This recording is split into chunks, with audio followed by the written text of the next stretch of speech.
50 ബോളിൽ സെഞ്ചുറിയാണ് IPL ഏറ്റവും fastest century. അതെടുത്ത് നിലം പരിശാക്കി വിടാൻ പറ്റുന്ന സുവർണ അവസരം കിട്ടിയ വ്യക്തിക്കായിരുന്നു വൈഭവ് സൂര്യവംശി. അദ്ദേഹം പുറത്താവുമ്പോൾ 28 പന്തിൽ നിന്നും 97 റൺസാണ് വൈഭവ് സൂര്യവംശിയുടെ കോൺട്രിബ്യൂഷൻ. വൈഭവ് പോസ്റ്റ് മാച്ച് പ്രസന്റേഷനിൽ പറഞ്ഞൊരു വാചകമുണ്ട്: ഞാൻ ഔട്ടായതിനു ശേഷമാണ് ഞാൻ അറിയുന്നത് ഞാൻ നഷ്ടപ്പെടുത്തിയത് ഒരു റെക്കോർഡാണെന്നാണ്. സെഞ്ചുറികൾ ഇനിയും എന്നെ തേടി വരും, പക്ഷേ എൻ്റെ കളി എപ്പോഴും ടീമിന് വേണ്ടിയായിരിക്കും. എന്നാ മെച്യൂരിറ്റിടാ, എന്നാ മെച്യൂരിറ്റി! 15 വയസ്സിൽ അയാൾ പറയുന്ന വാചകമാണത്. എന്നാ മെച്യൂരിറ്റി! എത്രയോ സീനിയർ താരങ്ങൾ അയാളുടെ റെക്കോർഡിന് വേണ്ടി മാത്രം കളിക്കുമ്പോൾ ഇതാ ഒരു 15 വയസ്സുകാരനായ പയ്യൻ 28 പന്തിൽ നിന്നും 97 റൺസ് അടിച്ച് പുറത്താകാൻ നിൽക്കുന്ന സമയത്ത് അയാളുടെ കൈവെള്ളയിലുണ്ടായിരുന്നടാ സെഞ്ചുറി. ഓടിയെടുത്ത റൺസ് എത്രയെന്നറിയോ? 97-ൽ വെറും 5 റണ്ണ്.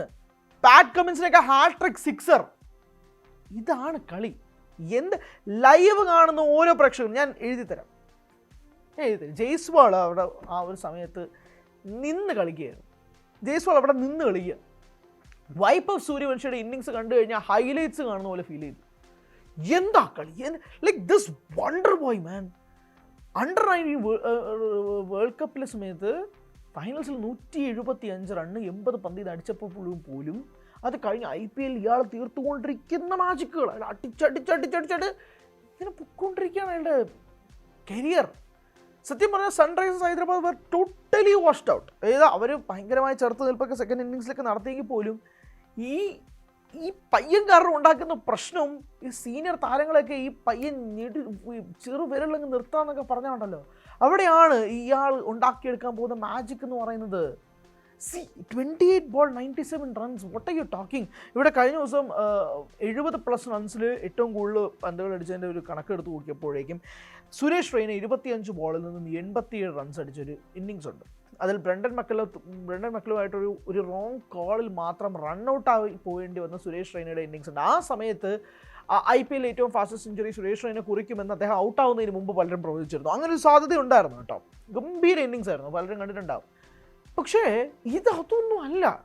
ഇത് ഇയാൾ അടിക്കുന്ന ബൗളേഴ്സ് ആയിക്കോട്ടെ, ഇയാളുടെ പ്രായമായിക്കോട്ടെ, ഇതൊക്കെ വെച്ചിട്ട് ദിസ് മാൻ ഇത് വണ്ടർ ബോയ് എന്നൊന്നും പറയാൻ പറ്റത്തില്ല. ഇതൊക്കെ അതൊക്കെ മേലെ. ഇത് ബാഹുബലിക്ക് റോക്കി ബൈലുണ്ടായ ഏറ്റവും എന്നൊക്കെ പറയത്തില്ലേ, 2 മാസ് മസാല സിനിമകളും കൂടി നിങ്ങൾ ഒരുമിച്ച് ചേർത്ത് ഒരു സിനിമയാക്കി നോക്കുകയും അതുപോലെ ഇരിക്കും വൈഭവ് സൂര്യവംശിൻ്റെ ഇന്നിങ്സ് കണ്ട. അത്രയ്ക്ക് സോളിഡ് ആയിരുന്നു അയാളുടെ ഇന്നിങ്സ്. അത്രയ്ക്ക് സോളിഡാണ് അയാളുടെ ഇന്നിങ്സ്. അയാൾ അടിക്കുന്ന അടി എന്ന് പറഞ്ഞാൽ അത് പോയിരിക്കും. ടൈമിംഗ് എന്ന് പറഞ്ഞാൽ പെർഫെക്റ്റ്, പിക്ചർ പെർഫെക്റ്റ്. അങ്ങനെ ടൈമിംഗ് വെച്ചിട്ട് അയാളിലുള്ള വിശ്വാസം, ഹിസ് കോൺഫിഡൻസ് ഇൻ ഹിംസെൽഫ്. അതുകൊണ്ടാണല്ലോ വെറും 97 റൺസിൽ 5 റൺ ഓടിയെടുക്കുക എന്നൊക്കെ പറഞ്ഞാൽ എന്താ, is it kind of A joke? അല്ലല്ലോ. മൊത്തം അയാൾ റിലൈ ചെയ്യുന്നത് ബൗണ്ടറീസിലാണ്. അത്രയ്ക്ക് അയാളിൽ വിശ്വാസമുണ്ട് എന്നത് തന്നെയാണല്ലോ അതിൻ്റെ അർത്ഥം എന്ന് പറയുന്നത്. ഏതായാലും ഒരു പിഴവില്ല, ഒരു ലൈഫ് അയാൾക്ക് കിട്ടിയിട്ടില്ല. അയാളെല്ലാം ഗംഭീരമായിട്ടാണ് അടിച്ചത്. അങ്ങനെ അടിച്ച് തകർക്കുകയായിരുന്നു. ഇപ്പം കഴിഞ്ഞ സീസണിൽ 35 ബോൾ സെഞ്ചുറി വൈഭവ് കുറിച്ചിട്ടുണ്ട്. യൂസഫ് പട്ടാനും 37 ബോൾസ് 100 എന്തോ അടിച്ചിട്ടുണ്ട്. ഈ 35 ബോൾ 100 വൈഭവ് കുറിച്ചിട്ടുണ്ടെങ്കിൽ ഈ സീസണിലേക്ക് വരുമ്പോൾ 28 ബോൾ 97 ആണ്. He's improving. ഇംപ്രൂവ്മെൻറ്റ് എന്നൊക്കെ പറഞ്ഞാൽ കുറഞ്ഞു. അതായത് ഇതോ ലെവൽ ഇംപ്രൂവ്മെൻ്റ് അല്ലേ. ഇങ്ങനെ പോകുന്ന ഒരു താരത്തിനെ നമ്മൾ എങ്ങനെയാണ് ഇന്ത്യൻ ടീം കണ്ടില്ല എന്നടിക്കുക? ഐ അഗ്രി, ഇന്ത്യൻ ടീമിൽ ഇഷ്ടം പോലെ ടാലൻസ് ഉണ്ട്, സമ്മതിക്കുന്നുണ്ട്. പക്ഷേ ഇതുപോലൊരു ടാലൻറ്റ് വൺസ് ഇൻ എ ജനറേഷനാണ്. ഇതുപോലൊരു ടാലൻറ്റ് പിന്നെ കിട്ടത്തില്ല. ഇനി വീണ്ടും ആവർത്തിക്കുന്നു, വൈഭവ് സൂര്യവംശി ഇപ്പോൾ മറ്റേ പ്രായമൊക്കെ കടന്ന് നിൽക്കുന്ന സമയത്ത് he should be taken to the Indian T20 squad without any delay. കാരണം അയാൾ ഫേസ് ചെയ്യുന്നത് സാധാരണ കൗണ്ടി ബോളേഴ്സിനെ ഒന്നും അല്ല, അയാൾ ഫേസ് ചെയ്യുന്നത് ഇൻ്റർനാഷണൽ ബോളേഴ്സിനെയാണ്. അതുകൊണ്ട് he's the most eligible person. Opening സ്ലോട്ടിൽ he's the most eligible person for this T20 game. ഒരു ഡൗട്ടും ഇല്ല കാര്യത്തിൽ, ഒരു ഡൗട്ടും ഇല്ല. വൈഭവ് സൂര്യവംശിക്ക് വേണ്ടി എത്ര വാദിക്കാനും ഞാൻ റെഡിയാണ്. അടുത്ത 10 ഇന്നിങ്സിൽ അയാൾ ടക്കായ പോലും ഞങ്ങൾക്ക് വേണ്ടി വാദിക്കും. Because he's been consistent. അത്രയ്ക്ക് കൺസിസ്റ്റൻ്റ് ആയിട്ട് കളിച്ചുകൊണ്ടിരിക്കുകയാണ് അയാൾ. അടുത്ത 10 ഇന്നിങ്സിൽ വൈഭവ് എന്തായാലും ടക്കാവുമെന്നൊന്നും ഞാൻ വിശ്വസിക്കുന്നില്ല. അതും തുടർച്ചയായിട്ട്. ഇനി അഥവാ സംഭവിച്ചാൽ തന്നെ അയാൾക്ക് വേണ്ടി വാദിക്കാൻ അത്രമാത്രം ആളുകളുണ്ട്. ഇയാളൊരു മെജീഷ്യനായിട്ട് പലരും ചിന്തിച്ചിരിക്കുകയാണ്. He is not a cricket player for most of the people.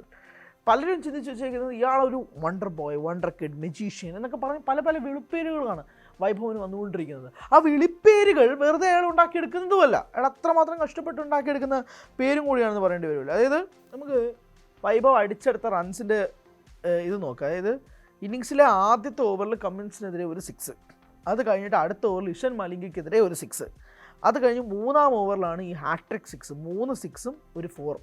4-ാം ഓവറിൽ സാക്കിബ് ഹുസൈനെതിരെ 2 6. അങ്ങനെ 50 റൺസ് അടിച്ചെടുക്കുന്നത് 16 ബോളിൽ നിന്നാണ്. ഈ 50 റണ്ണ് 16 ബോളിൽ അടിച്ചെടുത്തതിനേക്കാൾ കൂടുതൽ ആക്സിലറേഷനാണ് പിന്നീട് 50-ൽ നിന്ന് 97-ലേക്ക് പോകുന്നുള്ള അവസ്ഥ നിങ്ങളൊന്ന് ആലോചിച്ച് നോക്കണം. ഇത് അടുത്ത 47 റൺ അയാൾ അടിക്കുന്നത് വെറും 12 ബോളിലാണ്. നമ്മൾ അതുവരെ കണ്ടുള്ള ആക്സിലറേഷന് പോലും അല്ല അത്ര അടിച്ചിരിക്കുന്നത് എന്നുള്ളതാണ്. ഈ പൂനെ വാറിയേഴ്സിൻ്റെക്കെതിരെയാണ് ക്രിസ് ഗെയിൽ 30 ബോളിൽ നിന്നും സെഞ്ചുറി അടിക്കുന്നത്. അത് അമാനുഷിക ഇന്നിങ്സ് എന്നായിരുന്നു അന്ന് കോമൻറ്റേറ്റേഴ്സും ക്രിക്കറ്റ് ജേർണലിസ്റ്റുകളും ഉൾപ്പെടെ പറഞ്ഞിരുന്നത്. അത് അമാനുഷികമെങ്കിൽ ഇതെന്തെന്നാണ് ചോദ്യം.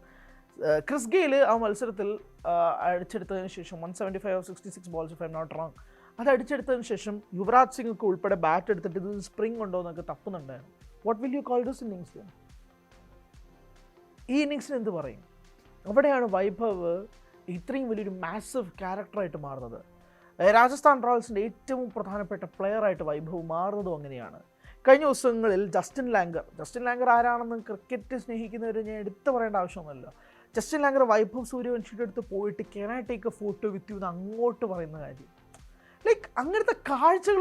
The legend Justin Langer Vaibhav സൂര്യവംശിയോട് വന്നിട്ടൊരു ഫോട്ടോ കഴിക്കുക എന്നൊക്കെ പറഞ്ഞു കഴിഞ്ഞാൽ that shows who Vaibhav Suryavanshi yes എന്നുള്ളതാണ്. എന്തായാലും രാജസ്ഥാൻ റോയൽസ് ക്വാളിഫയർ 2-ലേക്ക് നടന്നു നീങ്ങുമ്പോഴേക്കും എതിരാളികൾ ഗുജറാത്ത് ടൈറ്റൻസ് ആണ്. ഗുജറാത്ത് വേർക്കും, നല്ലോണം വേർക്കും.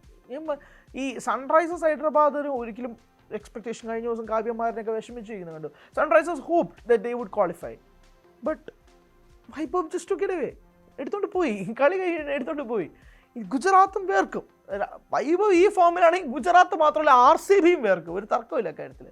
എന്തായാലും വൈഭവിലൂടെ രാജസ്ഥാൻ എത്രമാത്രം മുന്നോട്ട് പോകാൻ ഇനി കഴിയും എന്നുള്ളതും കാത്തിരുന്ന് കാണാം.